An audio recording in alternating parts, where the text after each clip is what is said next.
석유의 고갈이 예정되며 과학자들은 대체 에너지를 찾아 끊임없이 연구 중이다. 그런 만큼 친환경 에너지 기술이야말로 미래의 유망 기술로 주목받고 있는데, 여기 효율성이 뛰어난 난방 제품을 개발해 주목을 받고 있는 기업 에코파트너즈가 있다. 여러 기술들이 동원됐지만 그 중에서도 광물에서 찾아낸 발열 기술에 가장 큰 비밀이 담겨 있다는데, 에코파트너즈는 어떤 노력을 해왔는지 그 창조 경제의 길을 따라가 본다.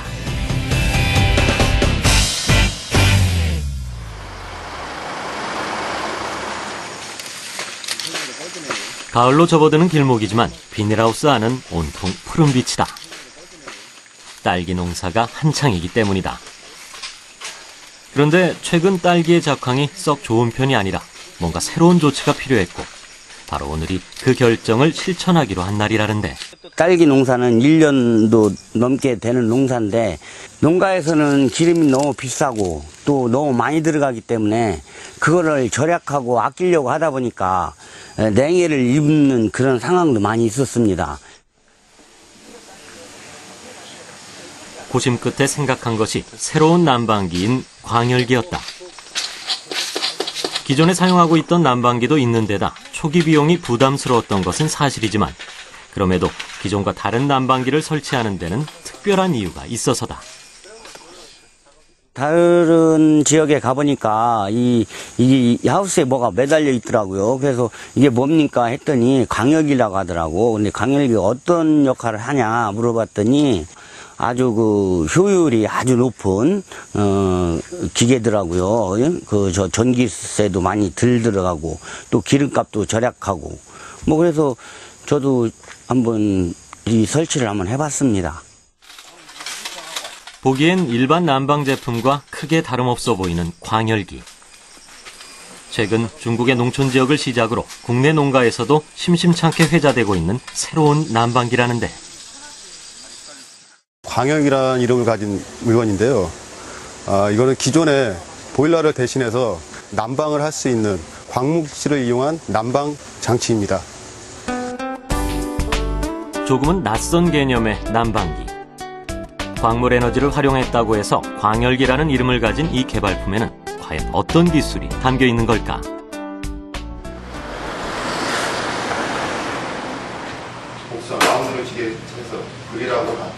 광열기를 개발한 주인공은 창립한 지 이미 10년이 지난 에코파트너즈다.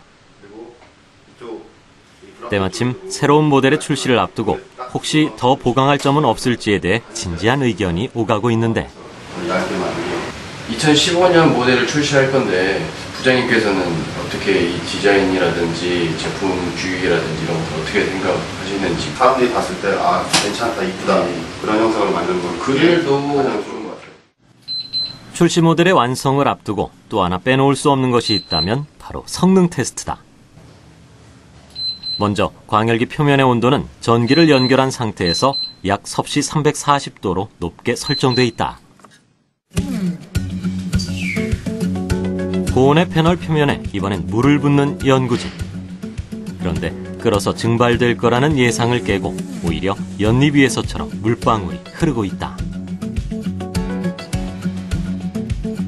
이번엔 고온의 히터에 화장지를 근접시켜봐도 형태가 변하지 않는 모습.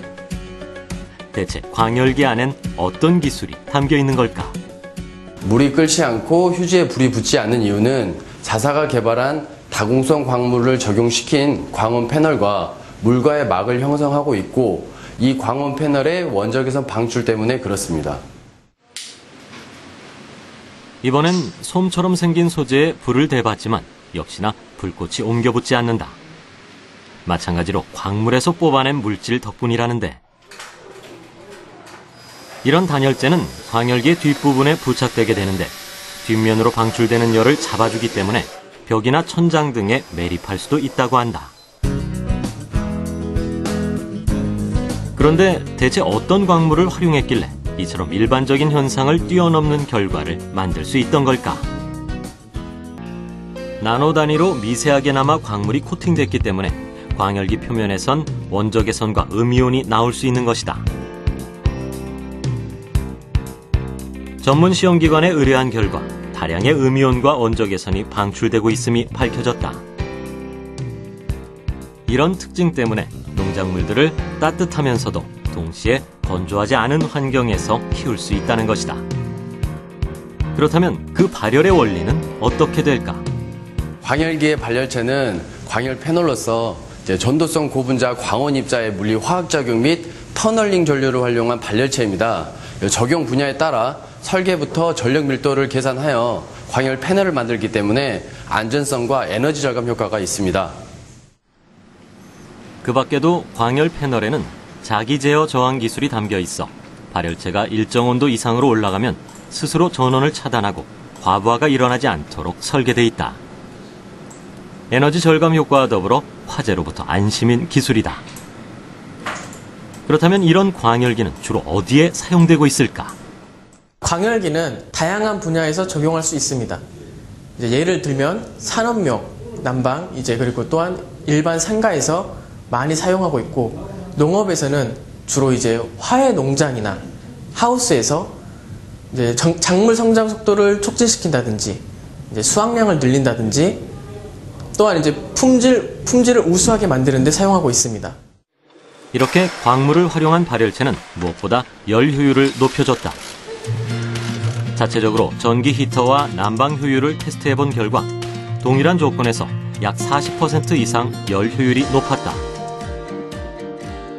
이런 광열기를 개발하기까지는 에코파트너즈의 전춘식 회장을 중심으로 모두의 노력이 담보로 걸려 있었다. 10년에 가까운 개발 기간은 물론 총 60억 원이라는 상당한 액수의 개발비를 포함해서 말이다. 어렵게 개발한 끝에 가장 먼저 반응을 보인 곳은 중국이었다. 수박 농사를 짓는 한 농가에서는 작물의 수확 시기가 빨라졌는가 하면 매번 온도 조절을 실패했던 토마토 농가는 광열기 설치 이후 첫 수확에 성공하기도 했던 것. 전춘식 회장은 기회가 찾아왔다고 생각했다. 여러 가지 이유가 많습니다만은 중국은 농업이 최우선입니다.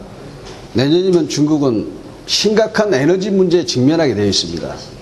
왜냐하면 중국 정부에서 2015년부터 2017년까지 화석연료를 곧 석탄을 사용하는 것을 전면 금지시켰기 때문입니다.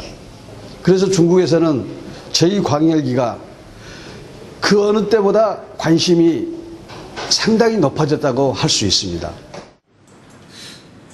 처음엔 농업 용도로 개발했던 광열기였지만 가정집의 개인 난방은 물론 상업용 장소의 발열 제품으로도 주목받고 있다.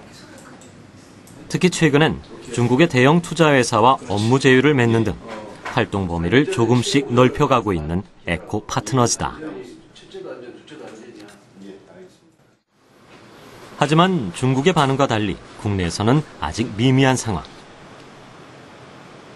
그럼에도 광열기처럼 열 효율이 높은 제품이야말로 미래의 유망 기술이 될 것이라 확신한다는데.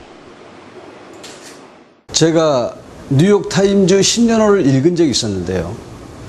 거기에 제5차 에너지는 전략이라는 것을 봤었습니다.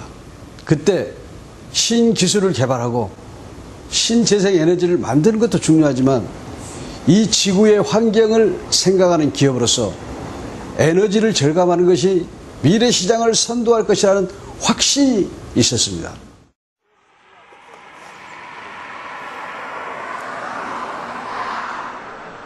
얼마 전 에코파트너즈는 경기도와 인천 두 곳에 생산 공장을 확대 이전했다. 그동안 부품을 조금씩 다른 곳에 맡겨 조립하던 방식이었지만 시장성이 확보되자 좀 더 체계적인 체제로 바꿔야겠다는 판단이었던 것이다. 광열기의 핵심 소재인 운모석을 분쇄하는 것부터 단열재를 조립하는 일까지 총 6단계의 공정을 거치는데 각 공정에 따라 실온에서 섭씨 400도까지 온도를 조절하게 된다. 모든 생산 라인은 에코파트너즈에서 직접 개발했다. 새로운 각오로 시작한 만큼 이곳의 생산 라인이 신나게 돌아갈 날을 기대해본다.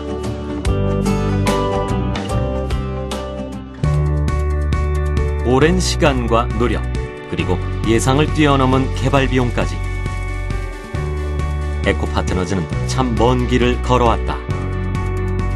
친환경 기술을 만들고 싶다는 집념이 아니었다면 과연 여기까지 올 수 있었을까? 많은 사람과 좋은 환경에서 자란 사람과 동식물은 건강하게 살거나 자랍니다. 그래서 저희 에코파트너즈의 창조 경제는 친환경적인 사고와 기술입니다. 에코파트너즈의 창조 경제는 친환경적인 사고와 기술이다.